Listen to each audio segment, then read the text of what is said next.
राम जय जय राम श्रीराम जय राम जय जय राम श्रीराम जय राम जय जय राम.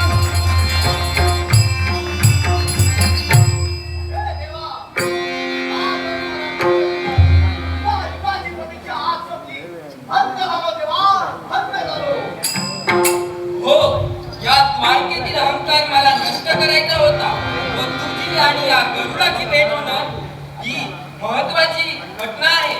ती एक अविस्मरणीय गोष्ट म्हणून या जगात राहील. तर ती कशी राहणार? पुढील युगात म्हणजेच कलियुगात मी विठ्ठल म्हणून अवतार घेईन. तेव्हा माझ्या मंदिरात 2 स्तंभ उभे राहतील.